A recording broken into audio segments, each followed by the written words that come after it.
Hello दोस्तों, आज की इस वीडियो में हम बात करेंगे टेस्ट सीरीज 9 के वीडियो सॉल्यूशन के बारे में। तो आई होप आप लोगों को टेस्ट अच्छे लग रहे होंगे और आप लोगों का स्कोर भी आप लोग डेली एनालाइज कर रहे होंगे और कट ऑफ स्कोर से आप लोगों का स्कोर भी अच्छा रह रहा होगा। तो जीएस के हम आपको सॉल्यूशन करवाते हैं। बाकी रीजनिंग के सॉल्यूशन हम आपको जो सॉल्यूशन की पीडीएफ है उसमें प्रोवाइड करवा देते हैं। आप रीजनिंग का सॉल्यूशन वहां से देख सकते हैं या किसी भी प्रश्न में अगर आपको कोई भी समस्या आती है तो आप व्हाट्सएप ग्रुप पर मैसेज करके भी इन्फॉर्म कर सकते हैं। तो पहला हमारा प्रश्न है कि भारत के किसी विधेयक को धन विधेयक कौन प्रमाणित करता है। तो अगर कोई भी विधेयक है वह धन विधेयक है या नहीं है, इसका निर्धारण कौन करता है दोस्तों? तो लोकसभा अध्यक्ष के द्वारा इसका निर्धारण किया जाता है कि कोई भी विधेयक धन विधेयक है या नहीं है। संविधान के अनुच्छेद 110 के अनुसार यदि यह प्रश्न उठता है कि कोई भी विधेयक धन विधेयक है या नहीं है, तो उस पर दोस्तों जो अंतिम निर्णय होगा वो कौन करेगा? लोकसभा का अध्यक्ष करेगा। और संविधान के किस अनुच्छेद के अंतर्गत? 110(3) के अंतर्गत। अब दोस्तों यहाँ पर प्रश्न ये बनता है कि धन विधेयक कौन से अनुच्छेद से संबंधित है? अनुच्छेद 110 किससे संबंधित है? धन विधेयक से संबंधित है। इसी प्रकार से दोस्तों अगर आपसे वित्त विधेयक पूछा जाएगा तो अनुच्छेद 117 जो है वह वित्त विधेयक से संबंधित है। और इसी प्रकार दोस्तों अगर आपसे साधारण विधेयक से संबंधित प्रश्न पूछा जाएगा तो साधारण विधेयक का जो प्रावधान है वह अनुच्छेद 107 और 108 में है। ठीक है। और अनुच्छेद 108 दोस्तों बहुत ज्यादा इंपॉर्टेंट है। क्यों? क्योंकि अनुच्छेद 108 के अंतर्गत साधारण विधेयक के अंतर्गत संसद के दोनों सदनों की संयुक्त बैठक का प्रावधान किया गया है। ठीक है। संयुक्त बैठक जो है दोस्तों सिर्फ और सिर्फ साधारण विधेयक में ही संयुक्त बैठक का आयोजन किया जाता है। ठीक है। धन विधेयक और संविधान संशोधन विधेयक में आपका संयुक्त बैठक का प्रावधान नहीं किया जाता है। तो ये सारे पॉइंट आपको याद रखने हैं। 107 108 हो गया साधारण विधेयक से, धन विधेयक से संबंधित अनुच्छेद 110 और वित्त विधेयक से संबंधित अनुच्छेद है 117। ठीक है। और अनुच्छेद 112 किससे संबंधित दोस्तों? बजट से संबंधित है। ठीक है। केंद्रीय बजट से, जिसे हम कहते हैं वार्षिक वित्तीय विवरण। वार्षिक वित्तीय विवरण ये किससे संबंधित है? अनुच्छेद 112 से संबंधित है। और कोई भी विधेयक धन विधेयक है या नहीं है, इसको अंतिम निर्णय कौन लेता है? लोकसभा का अध्यक्ष लेता है। इसी प्रकार दोस्तों आपसे प्रश्न पूछा जा सकता है कि जब साधारण विधेयक पर कोई भी अगर अंतिम निर्णय नहीं ले पाते हैं तो उस टाइम पे जो संयुक्त बैठक का प्रावधान किया जाता है इसकी अध्यक्षता कौन करता है? तो इसकी अध्यक्षता भी कौन करता है? संयुक्त बैठक का तो वो लोकसभा का अध्यक्ष ही करता है। ठीक है। और जो ये संयुक्त बैठक है इसको बुलाता कौन है दोस्तों? अगर आपसे प्रश्न पूछा जाएगा तो राष्ट्रपति के द्वारा संयुक्त बैठक को बुलाया जाता है। ठीक है। अगर किसी भी विधेयक पर दोनों सदनों के बीच में फाइनल डिसीजन नहीं हो पा रहा है तो संयुक्त बैठक के माध्यम से किसी विधेयक को मंजूरी दिलाई जा सकती है। ठीक है। इसी प्रकार दोस्तों आपसे प्रश्न पूछा जा सकता है कि धन विधेयक, हमेशा आपको ध्यान रखना है धन विधेयक के संदर्भ में लोकसभा क्या है?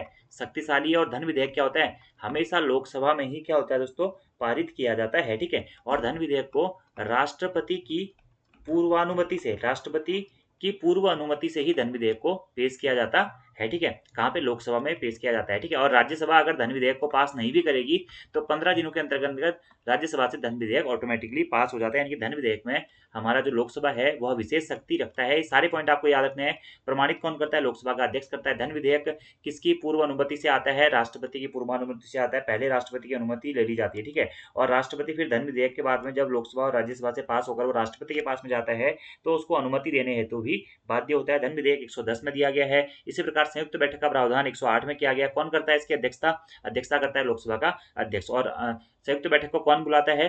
गतिरोध होने की स्थिति में दोनों सदनों के मध्य में तो राष्ट्रपति के द्वारा बुलाया जाता है। इतने पॉइंट आपको यहाँ से नोट डाउन करने है। ठीक है। और लोकसभा से संबंधित जो आपका अनुच्छेद है वो कौन सा है दोस्तों? अनुच्छेद 81 है। ठीक है। राज्यसभा से संबंधित अनुच्छेद है अनुच्छेद 80 और संसद से संबंधित अनुच्छेद है अनुच्छेद 79। अगला हमारा प्रश्न है लोकसभा और राज्यसभा के बीच गतिरोध की किस स्थिति या किन स्थितियों में संसद की संयुक्त बैठक बुलाई जाती है? अब यहाँ पर देखिए वही जो मैंने आपको बताया था, संयुक्त बैठक जो संसद की बुलाई जाती है वो अनुच्छेद 108 के अनुसार बुलाई जाती है। किसके द्वारा बुलाई जाती है? राष्ट्रपति के द्वारा बुलाई जाती है। इसकी अध्यक्षता कौन करता है? लोकसभा का अध्यक्ष इसकी क्या करता है? अध्यक्षता करता है। अब प्रश्न क्या पूछा गया कि अगर लोकसभा और राज्यसभा के बीच में गतिरोध होता है, ठीक हो, तो उसके तहत अनुच्छेद 108 के तहत संयुक्त बैठक बुलाई जाती है।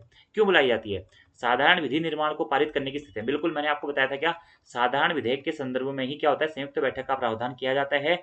जबकि धन विधेयक और संविधान संशोधन विधेयक के या संविधान संशोधन विधेयक से संबंधित मामलों में क्या किया जाता है, संयुक्त बैठक का प्रावधान नहीं किया जाता। अब ये देखिए मैंने आपको थोड़ी देर पहले एक्सप्लेन किया था और यहाँ पर ये क्वेश्चन हमारा यहीं से बन गया, राइट आंसर हो जाएगा ऑप्शन नंबर ए। आपको ध्यान रखना है कि भारतीय संविधान का जो अनुच्छेद 108 है दोस्तों, वह क्या करता है, साधारण विधि निर्माण के संबंध में या साधारण विधेयक के संबंध में दोनों सदनों के मध्य में गतिरोध उत्पन्न होता है, तो उस गतिरोध को दूर करने के लिए दोनों सदनों के बीच में क्या होता है, संयुक्त बैठक बुलाई जाती है, ठीक है। और इसके अकॉर्डिंग दोस्तों संयुक्त बैठक में क्या होता है, धन विधेयक के मामले में लोकसभा को विशेष अधिकार प्राप्त होता है, अर्थात जब लोकसभा द्वारा पारित किए गए धन विधेयक को राज्यसभा में भेजा जाता है तो राज्यसभा के लिए 14 दिनों के भीतर धन विधेयक को अपनी सिफारिशों के साथ या बिना लोकसभा को लौटाना होता है। अगर नहीं भी पास करेगी राज्यसभा तो भी वो धन विधेयक पास हो जाता है, ठीक है।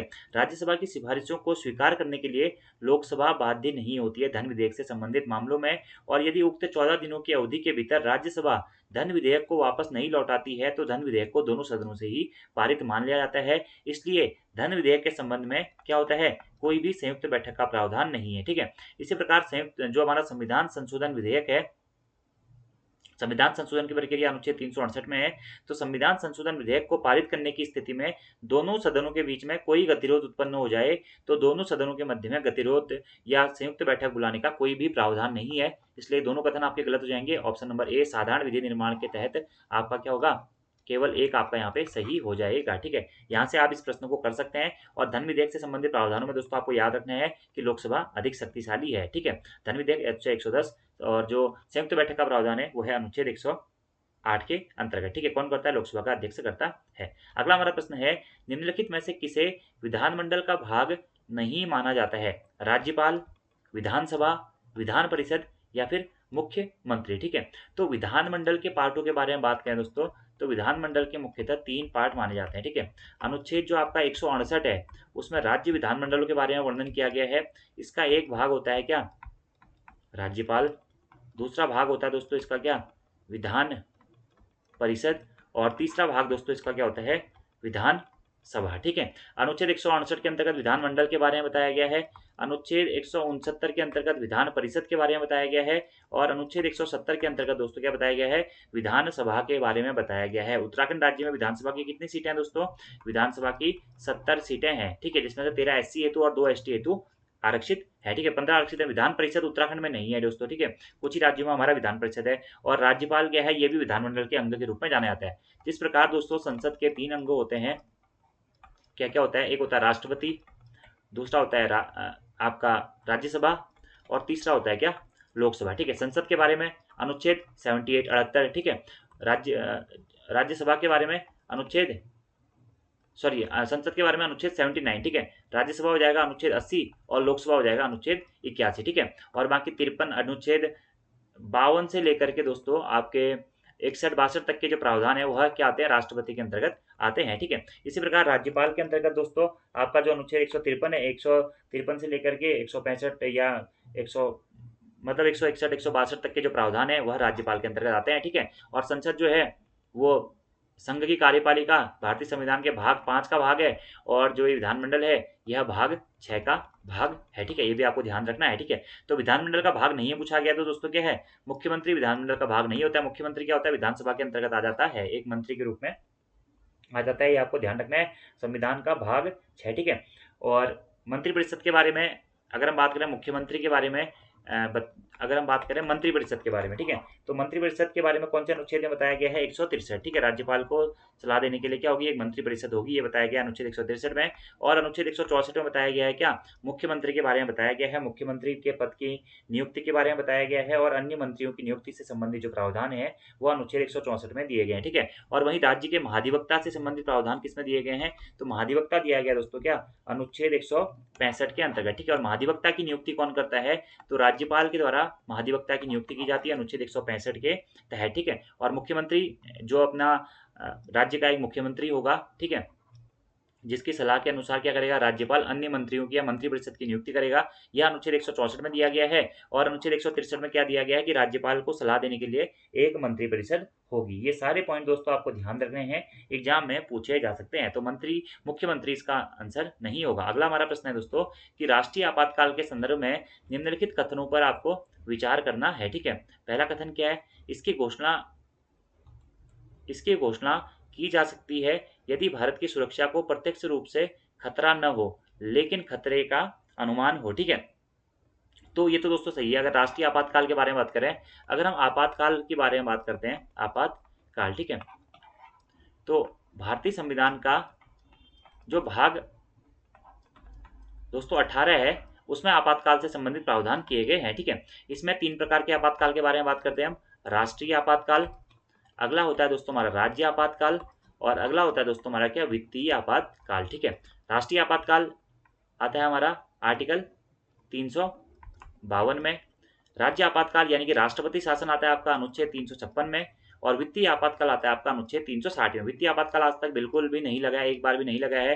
राज्य आपातकाल तो लगते रहते हैं, राष्ट्रपति शासन आपको बताइए अभी हाल ही में मणिपुर में भी लगा हुआ है। ठीक है, और राष्ट्रीय आपातकाल है, अभी तक 3 बार क्या होता है, राष्ट्रीय आपातकाल लगा हुआ है। ठीक है, तो प्रश्न क्या है, राष्ट्रीय आपातकाल से अनुच्छेद 352 से है। ठीक है, कि इसकी घोषणा की जा सकती है यदि भारत की सुरक्षा को प्रत्यक्ष रूप से खतरा न हो लेकिन खतरे का अनुमान, अगर खतरे का अनुमान भी है तो भी राष्ट्रीय आपातकाल लगाया जा सकता है। ठीक है, और 3 इसके आधार होते हैं, युद्ध, बाह्य आक्रमण और सशक्त विद्रोह। ठीक है, तो ये 3 आधारों पर क्या करा जाता है, राष्ट्रपति या राष्ट्रीय आपातकाल लगाया जाता है, युद्ध के आधार पर, बाह्य आक्रमण के आधार पर और सशस्त्र विद्रोह के आधार पर। ठीक है, अब ये जो सशस्त्र विद्रोह है इसके स्थान पर पहले दोस्तों आंतरिक अशांति शब्द का प्रयोग किया जाता था, आंतरिक अशांति। ठीक है, लेकिन 44वें संविधान संशोधन 1978 के द्वारा इस आंतरिक अशांति के स्थान पर क्या होता है, अब सशक्त विद्रोह शब्द का प्रयोग किया जाता है। ठीक है, तो पहला तो ठीक हो गया। दूसरा क्या है कि राष्ट्रीय आपातकाल की घोषणा केवल युद्ध या बाह्य आक्रमण के मामले में की जाती है। नहीं दोस्तों, युद्ध या बाह्य केवल लिखा गया ना, देखिए केवल इनके आधार पर नहीं किया। अगर ये लिखा जाता है कि राष्ट्रीय आपातकाल की घोषणा युद्ध और बाह्य आक्रमण के आधार पर की जाती है तो हम सही मान सकते हैं, लेकिन केवल इन दोनों के आधार पर नहीं की जा सकती है, सशक्त विद्रोह के आधार पर भी क्या राष्ट्रीय आपातकाल की घोषणा की जा सकती है। इसलिए आपका कथन दूसरा क्या हो जाएगा, गलत हो जाएगा। तो कौन से कथन सही है पूछा गया, तो केवल एक आपका दोस्तों क्या हो जाएगा, सही हो जाएगा। ठीक है, आपको ये ध्यान रखना है कि अनुच्छेद 352 के अनुसार यदि राष्ट्रपति संतुष्ट हो कि गंभीर आपातकाल मौजूद है जहां भारत या उसके किसी क्षेत्र की सुरक्षा को या तो युद्ध या बाह्य आक्रमण या सशस्त्र विद्रोह, ठीक है, या सशस्त्र विद्रोह से खतरा हो, तो उद्घोषणा द्वारा राष्ट्रपति पूरे भारत में या देश के किसी भी हिस्से में, दोस्तों जो राष्ट्रीय आपातकाल है जरूरी नहीं है पूरे भारत में लगेगा, तो पूरे भारत में भी लग सकता है या देश के किसी हिस्से में भी राष्ट्रीय आपातकाल की घोषणा भारत के राष्ट्रपति कर सकता है। ठीक है, राष्ट्रीय आपातकाल कौन लगता है, राष्ट्रपति लगाता है। ठीक है, और राज्य आपातकाल या राष्ट्रपति शासन जो है वह राज्यपाल की अनुशंसा पर या केंद्र सरकार की अनुशंसा पर राष्ट्रपति के द्वारा लगाया जाता है। ये पॉइंट आपको डायरेक्टली नोट डाउन करने हैं और महत्वपूर्ण है दोस्तों, प्रश्न आपसे पूछे जा सकते है। ठीक है, अगला हमारा प्रश्न है, आपातकाल से संबंधित प्रावधान भी हमने पढ़ लिए हैं बहुत अच्छी तरीके से। आपसे एग्जाम में अगर प्रीलिम्स में क्वेश्चन पूछा जाएगा तो इससे बाहर से नहीं पूछा जाएगा। ठीक है, और अगला हमारा प्रश्न है कि सुमिलित करना है आपको। ठीक है, क्या है, एक साइड है आपका सार्वभौमिक वयस्क मताधिकार, दूसरा है कमजोर वर्गों का प्रतिनिधित्व, तीसरा है खुली राजनीतिक प्रतिबद्धता, और अगला है क्या, एक मत एक चुनाव। ठीक है, तो देखिए सार्वभौमिक वयस्क मताधिकार का मतलब क्या होता है दोस्तों, कि 18 वर्ष से अधिक आयु के जो भी व्यक्ति हैं वो क्या करेंगे, वोट देंगे।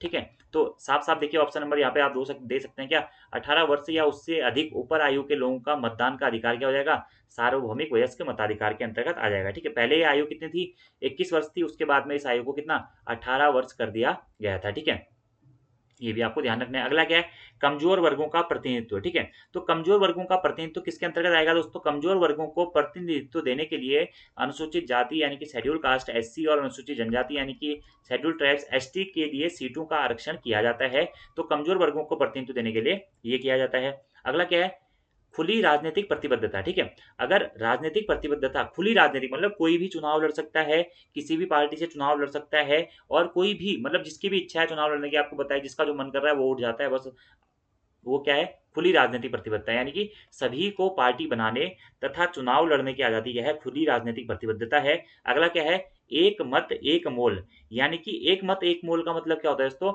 हर चुनाव क्षेत्र में लगभग बराबर मतदाता। ठीक है, क्या होता है, एक मत एक मोल का मतलब क्या है, हर चुनाव क्षेत्र में लगभग क्या होता है, जब बराबर मतदाता होते हैं तो उसे बोलते हैं एक मत एक मोल। ठीक है, तो आपका इसका जो सही आंसर हो जाएगा दोस्तों वो हो जाएगा ऑप्शन नंबर ए ही आपका इसका सही आंसर हो जाएगा, 2 4 3 1। ठीक है, अच्छा प्रश्न है और सिंगल सिंगल भी आपसे यह प्रश्न एग्जाम में पूछा जा सकता है। अगले प्रश्न के बारे में बात करते हैं दोस्तों। अगला हमारा प्रश्न है, निम्नलिखित युग्मों पर आपको विचार करना है। एक साइड शक्तियां दी गई हैं और दूसरे साइड उससे संबंधित प्रावधान दिए गए हैं, ठीक है।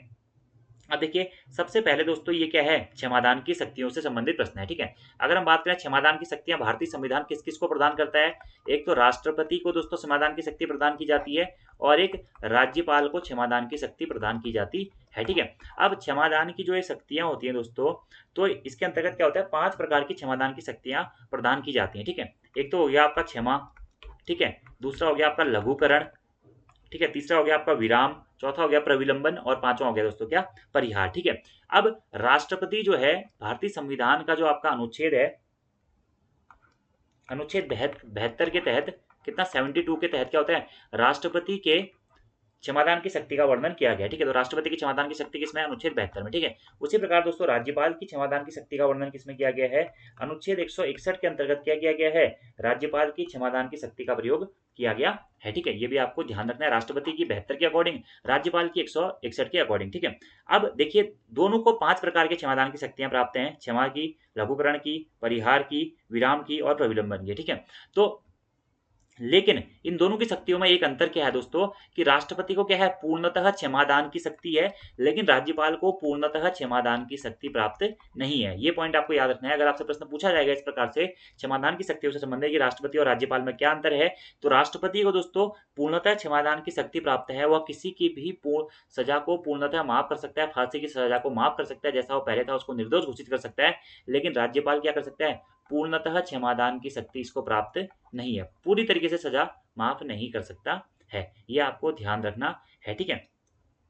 और दूसरी क्या शक्ति है कि राष्ट्रपति जो सैनिक मामले हैं, सैनिक मामलों में भी क्षमादान दे सकता है, लेकिन राज्यपाल जो सैन्य मामले हैं, सैन्य कोर्ट के मामले हैं, उसमें क्षमादान की शक्ति नहीं दे सकता है। ये पॉइंट आपको याद रखने हैं। बाकी आप प्रश्न पे बात करते हैं, ठीक है। अब जो लघुकरण है, लघुकरण का मतलब क्या होता है दोस्तों, इसे बोलते हैं कम्यूटेशन, ठीक है। लघुकरण का सिंपल सा अर्थ आप ये समझ सकते हैं कि इसमें दंड के स्वरूप में परिवर्तन करना शामिल होता है, ठीक है। मतलब क्या होता है, जैसे सपोज दैट किसी व्यक्ति को मृत्यु दंड मिल गया, ठीक है, तो मृत्यु दंड को क्या किया जा सकता है, इसमें आजीवन कारावास में परिवर्तित किया जा सकता है, यानी कि जो दंड का स्वरूप है उसको परिवर्तित किया जा सकता है, ठीक है। या फिर किसी को कठोर कारावास मिला हुआ है, तो कठोर कारावास को क्या साधारण कारावास में बदला जा सकता है, ठीक है। तो यहाँ पर क्या ऑप्शन है इसके आगे देखिए, कि दंड के एक स्वरूप के स्थान पर अपेक्षाकृत सरल दंड देना। तो ये दोस्तों आपका क्या हो जाएगा, सही हो जाएगा। जो लघुकरण है, इसमें दंड के स्वरूप में परिवर्तन किया जाता है, एक स्वरूप के स्थान पर अपेक्षाकृत सरल दंड, जैसे क्या आपका जो मृत्युदंड है, मृत्युदंड को आजीवन कारावास में बदल दिया जाता है, या फिर जो आपका कठोर कारावास है उसको सरल कारावास में बदला जाता है। यानी कि लघुकरण मतलब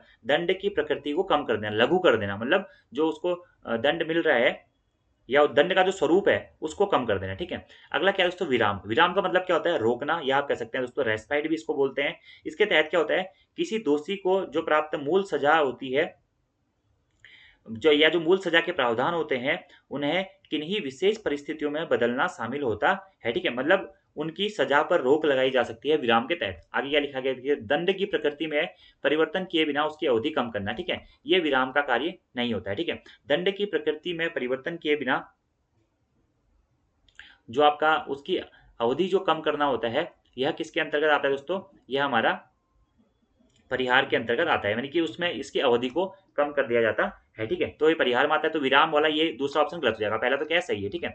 तो विराम में आपको ध्यान रखना है, विराम के अंतर्गत क्या होता है, इसके तहत किसी दोषी को प्राप्त मूल सजा के प्रावधान को किन्हीं विशेष परिस्थितियों में बदलना शामिल होता है, जैसे कि कोई गर्भावती या गर्भावस्था के दौरान जो महिलाएं हैं, उनकी गर्भावस्था की अवधि के दौरान उनकी सजा को परिवर्तित कर देना, या किसी को फांसी की सजा मिली है, किसी को कोई सजा मिली है, तो उस दौरान कुछ समय के लिए उनकी सजा पर रोक लगा देना, ये क्या होता है, विराम के अंतर्गत आता है, ठीक है। ये गलत हो जाएगा। अगला क्या है दोस्तों, प्रविलंबन, ठीक है। प्रविलंबन क्या होता है, इसको बोलते हैं रिप्राइव, ठीक है। इसका जो मतलब अर्थ होता है दोस्तों, वो होता है क्या, अस्थायी समय के लिए सजा, विशेषकर मृत्युदंड के निष्पादन पर रोक लगाना। इसका उद्देश्य दोषी को राष्ट्रपति से क्षमादान उपकरण प्राप्त करने के लिए समय देना होता है। प्रविलंबन क्या होता है, कुछ समय के लिए सजा पर रोक लगा देना, ठीक है। जैसे कि राष्ट्रपति और राज्यपाल को क्या है, क्षमादान की शक्तियां प्राप्त हैं, तो अगर कोई भी व्यक्ति राष्ट्रपति और राज्यपाल से क्षमादान की शक्ति है तो आवेदन करेगा, या उसको कोई भी सजा प्राप्त हुई है, जैसे किसी को क्या हुआ है, विशेषकर मृत्युदंड प्राप्त हुआ है, तो वो राष्ट्रपति से क्षमा याचना की गुहार लगाएगा।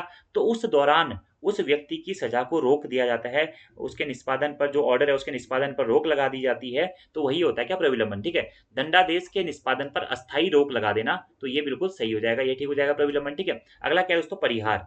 परिहार के आगे क्या है, किसी विशेष परिस्थिति के कारण कम दंडादेश देना। ठीक है, ये तो नहीं हो जाएगा इसका। ठीक है, तो परिहार, परिहार क्या होता है आपका मुख्यतः। ठीक है, परिहार जो होता है इसके अंतर्गत क्या होता है, दंड की अवधि को कम करना शामिल होता है। ठीक है, क्या होता है, दंड की अवधि जो होती है उसको कम किया जाता है परिहार के अंतर्गत। ठीक है, इसको बोलते हैं रेमिशन। ठीक है, और जैसे किसी को 2 वर्ष का कारावास मिला तो उसको क्या करें, 2 वर्ष के कारावास को 1 वर्ष के कारावास में बदल देना। ठीक है, तो ये भी क्या हो जाएगा, गलत हो जाएगा। तो कौन से कथन सही सुमेलित में पूछा गया, तो कथन 1 और 3 दोस्तों आपके क्या हो जाएंगे, यहाँ पे सही सुमेलित हो जाएंगे। ऐसे क्या है, क्षमादान है।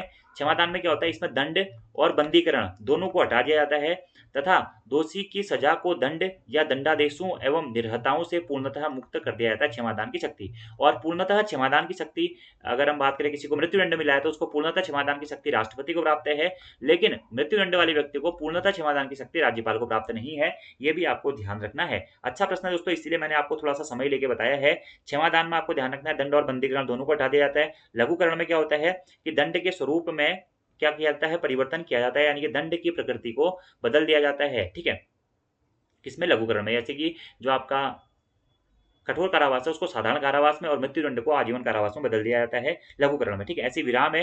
विराम में क्या होता है, कुछ समय के लिए सजा को रोक दिया जाता है या कम कर दिया जाता है, किसी दोषी की मूल रूप से दी गई सजा को किन्हीं विशेष परिस्थितियों के कारण कम किया जाता है। ठीक है, अगला क्या है, प्रविलंबन है। इसके तहत क्या होता है कि विशेष परिस्थितियों में या दंडादेश पर अस्थायी रोक लगाई जाती है। ठीक है, कि जब तक राष्ट्रपति के द्वारा उस पर निर्णय नहीं लिया जाता है क्षमादान याचिका में, तब तक उसको मृत्युदंड नहीं दिया जाएगा। ठीक है, अगला क्या है, परिहार है। परिहार में क्या होता है, दंड की प्रकृति में परिवर्तन किए बिना उसकी अवधि में कम करना। क्या होता है, अवधि में कमी कर दी जाती है, जैसे 2 साल की सजा को 1 साल को, प्रकृति वही रहेगी, कठोर कारावास है तो कठोर, साधारण है तो साधारण। ठीक है, तो 1 और 3 आपका क्या हो जाएगा, सही हो जाएगा। बाकी इसके अनुच्छेद भी मैंने आपको बता दिए हैं। अगला क्या प्रश्न है दोस्तों हमारा, अगला प्रश्न है कि राज्य के नीति निर्देशक सिद्धांतों के संदर्भ में निम्नलिखित में से कौन से समाजवादी सिद्धांतों पर आधारित है। ठीक है, तो जो राज्य के नीति निर्देशक तत्व है दोस्तों वह समाजवादी, गांधीवादी और उदारवादी तीनों विचारधाराओं पर आधारित है। ठीक है, समाजवादी, गांधीवादी और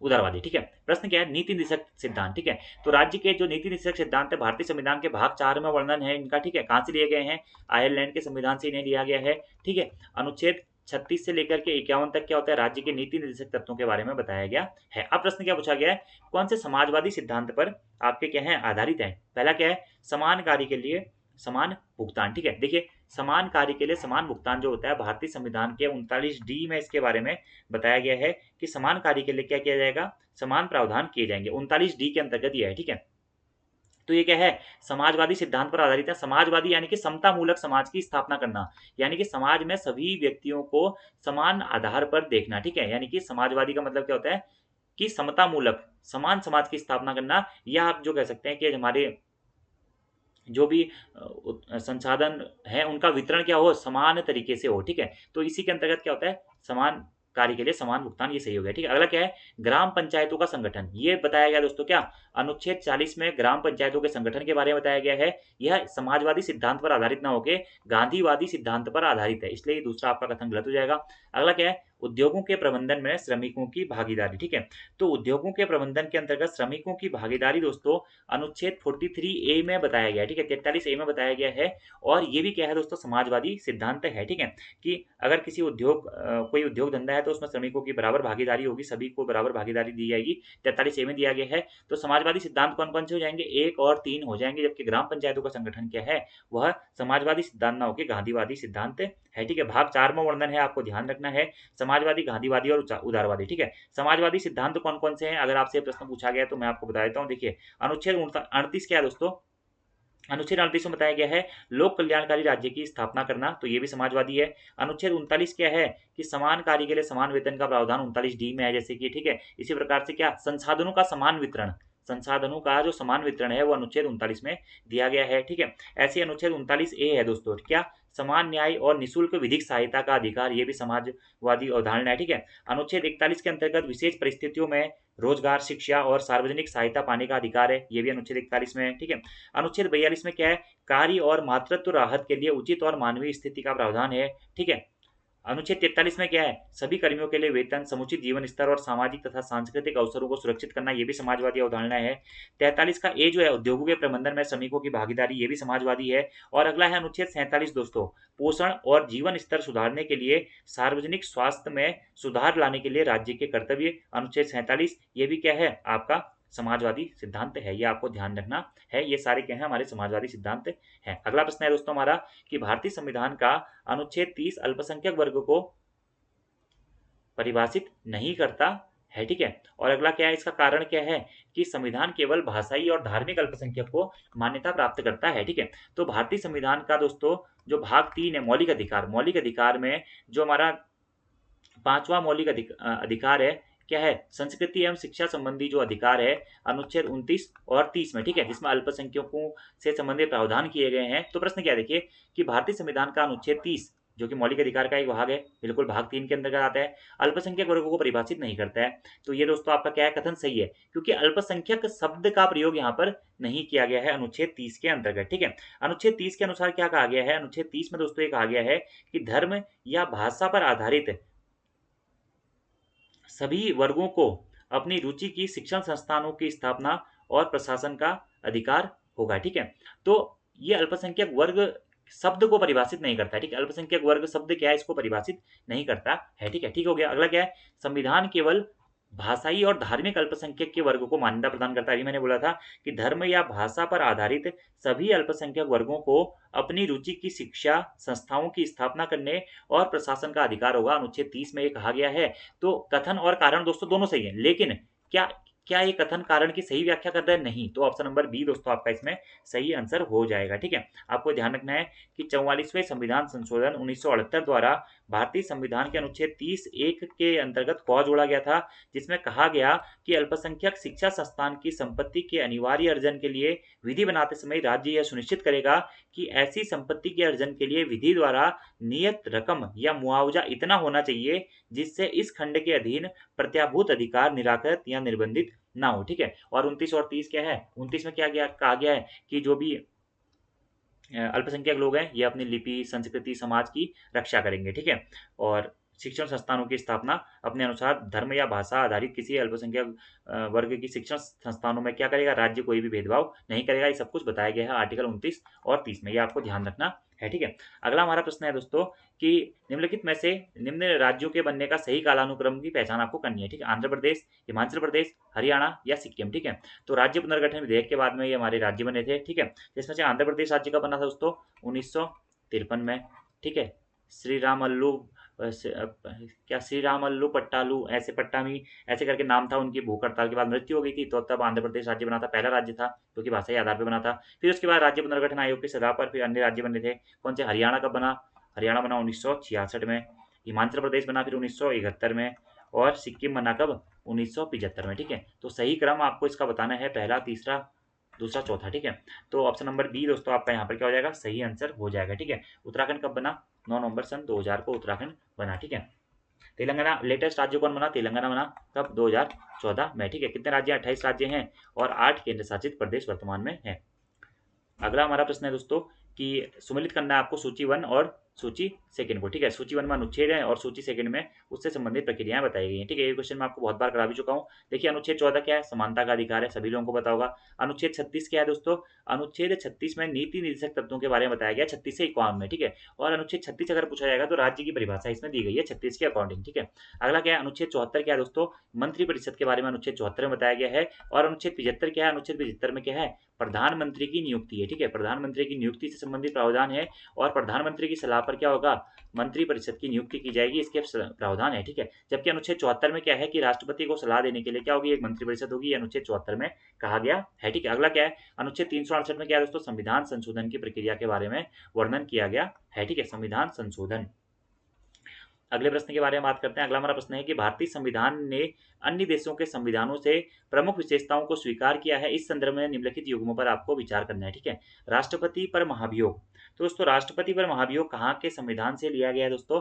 तो अमेरिका के संविधान से लिया गया राष्ट्रपति पर महाभियोग। भारतीय संविधान के अनुच्छेद 61 में दोस्तों राष्ट्रपति पर महाभियोग क्रिया का वर्णन किया गया है, जो कि मैं आपको डिटेल्स में बता भी चुका हूँ। ठीक है, अगला क्या है? आपातकाल में मौलिक अधिकारों का स्थगन। ठीक है, तो आपातकाल के अंतर्गत आपका मौलिक अधिकारों का स्थगन हो जाएगा। ये कहाँ के संविधान से दोस्तों हमने लिया है? ये लिया है जर्मनी के संविधान से। ठीक है, और आपातकाल 3 प्रकार से है। भारतीय संविधान के भाग 18 में 352 से 360 के बीच में है। ठीक है, अगला क्या है? एकल नागरिकता। ठीक है, एकल नागरिकता दोस्तों हमने कहाँ से ली है? ब्रिटेन से ली है। और भारतीय संविधान के भाग 2 में अनुच्छेद 5 से 11 के मध्य में नागरिकता संबंधित प्रावधान किए गए हैं। ठीक है, तो ब्रिटेन से लिया है। अगला क्या है? संसद के दोनों सदनों की संयुक्त बैठक अनुच्छेद 108 के अकॉर्डिंग की जाती है, और ऑस्ट्रेलिया के संविधान से हमने ये लिया हुआ है। ठीक है, तो ये सारे क्वेश्चन मैं आपको पहले भी करा चुका था। और देखिए दोस्तों, ये सोर्स मैं आपको पहले भी बहुत बार बता चुका हूँ कि यूएसए के संविधान से क्या क्या लिया है, जर्मनी से क्या क्या लिया है, ऑस्ट्रेलिया से क्या क्या लिया है, और ब्रिटेन से क्या क्या लिया है। ठीक है, ऐसे जर्मनी के वीमर संविधान से लिया गया, जैसे आपातकाल और मौलिक अधिकारों का स्थगन। तो बहुत बार चीजें बता दी हैं, इसलिए यहाँ पर रिपीट नहीं करूंगा। इसीलिए दोस्तों ये हमारा जो एक्सप्लेनेशन है ना, बहुत इंपॉर्टेंट है,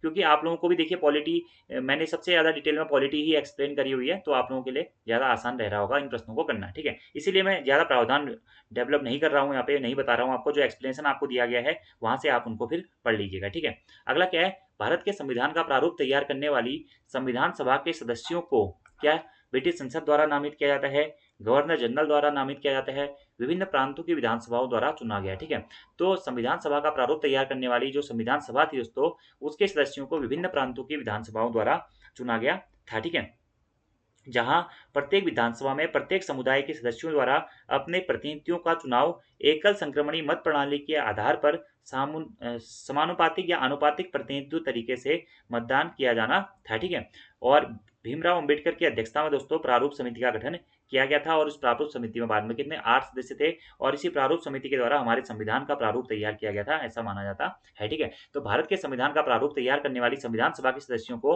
विभिन्न प्रांतों की विधानसभाओं द्वारा चुना गया था। किस प्रतिशत से चुना गया था? एकल संक्रमणी मत प्रणाली के समानुपातिक प्रतिनिधित्व तरीके से चुना गया था। यह भी आपको डायरेक्टली याद रखना है। अगर आपसे पूछा जाएगा कि संविधान सभा का गठन दोस्तों कब किया गया था, तो 1946 में संविधान सभा का गठन किया गया था। याद रखना है आपको, कब किया गया था? नवंबर 1946 में संविधान सभा का गठन किया गया था।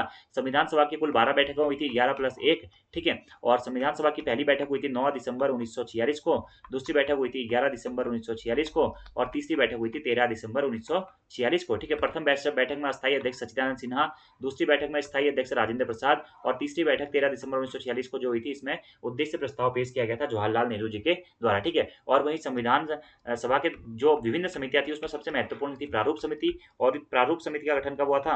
29 अगस्त 1947 को हुआ था, जिसमें कितने 7 सदस्य थे। ठीक है, और भीमराव अंबेडकर क्या थे? इस प्रारूप समिति के अध्यक्ष थे। ठीक है, इसी के द्वारा संविधान का प्रारूप तैयार किया गया था। ये आपको डायरेक्टली नोट डाउन करना है। ठीक है, अगला हमारा प्रश्न है कि 42वें संविधान संशोधन द्वारा किस अनुच्छेद के अंतर्गत मूल कर्तव्यों को जोड़ा गया था। ठीक है, तो मूल कर्तव्य कितने हैं दोस्तों? वर्तमान में 11 हमारे मूल कर्तव्य हैं। ठीक है, मूल संविधान में कितने मूल कर्तव्य थे? एक भी नहीं था। कभी कभार स्टेटमेंट में प्रश्न पूछ लेगा कि मूल संविधान में कितने कर्तव्य थे? मूल कर्तव्य थे, एक भी नहीं था। मूल कर्तव्यों को 42वें संविधान संशोधन 1976 द्वारा जोड़ा गया। किस समिति की सिफारिश पर? सरदार स्वर्ण सिंह समिति की सिफारिश पर भारतीय संविधान के भाग 4 में एक नया भाग जोड़ा गया, भाग 4 क। ठीक है, भाग 4 क जोड़ा गया, जिसके तहत सरदार स्वर्ण सिंह समिति की सिफारिश पर 42वें संविधान संशोधन अधिनियम 1976 के तहत दोस्तों क्या जोड़े गए? 10 मूल कर्तव्य जोड़े गए। ठीक है, और अनुच्छेद 51A जोड़ा गया। क्या? अनुच्छेद 51A जोड़ा गया। ठीक है, भाग 4 क और अनुच्छेद 51 क या ए जोड़ा गया, जिसमें 10 मूल कर्तव्य जोड़े गए थे। ठीक है, और फिर 11वां मूल कर्तव्य जोड़ा गया दोस्तों कब? 86वें संविधान संशोधन 2002 के द्वारा क्या जोड़ा गया? 11वां मूल कर्तव्य जोड़ा गया। ठीक है, और अगर आपसे प्रश्न पूछा जाता है कि कितने मूल कर्तव्य हैं? 11 मूल कर्तव्य। मूल कर्तव्य क्या होते हैं दोस्तों? कि राज्य के व्यक्तियों के, यानी कि हम सब लोगों के, हमारे देश के प्रति क्या कर्तव्य है, वही मूल कर्तव्य है। ठीक है, 11 मूल कर्तव्य क्या क्या? जैसे कि क्या? संविधान का सम्मान करें, उसके आदर्शों और उसकी संस्थाओं, राष्ट्रीय गान, राष्ट्रीय गीत, राष्ट्रीय ध्वज का सम्मान करें, ऐसी राष्ट्र की एकता, अखंडता, संप्रभुता का सम्मान करें, ऐसी आपसे जो है वैज्ञानिक प्रतिनिधित्व से संबंधित प्रावधान है, पर्यावरण संरक्षण से संबंधित प्रावधान वहाँ पे है, और भी कई सारे प्रावधान है। ठीक है, देश की रक्षा करें, आह्वान किए जाने पर आए। ठीक है, समान भ्रातृत्व की भावना का विकास करें और व्यक्तिगत विकास करें, सामुदायिक विकास करें। ठीक है, पर्यावरण संरक्षण करें, सार्वजनिक संपत्ति को नुकसान न पहुंचाएं। ये सारे क्या है आपके मूल कर्तव्य है। ठीक है, हमारी किताबों में जब हम बचपन में स्कूल में थे तो तब भी हमारे क्या मूल कर्तव्य यहाँ पे पढ़े जाते थे। ठीक है, तो अनुच्छेद 51 ए इसका राइट आंसर हो जाएगा। ठीक है, अगला हमारा प्रश्न है, निम्नलिखित में से कौन राष्ट्रपति के प्रसाद पर्यंत अपना पद धारण करता है। ठीक है, ऑप्शन के बारे में बात करते हैं। राष्ट्रपति के प्रसाद पर्यंत पूछा गया है,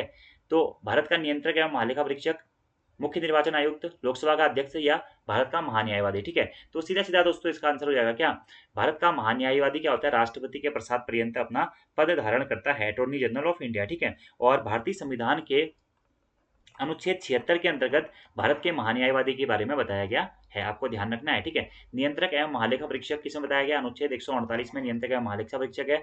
मुख्य निर्वाचन आयुक्त और अन्य निर्वाचन आयोग के बारे में आर्टिकल 324 भाग 15 में बताया गया है।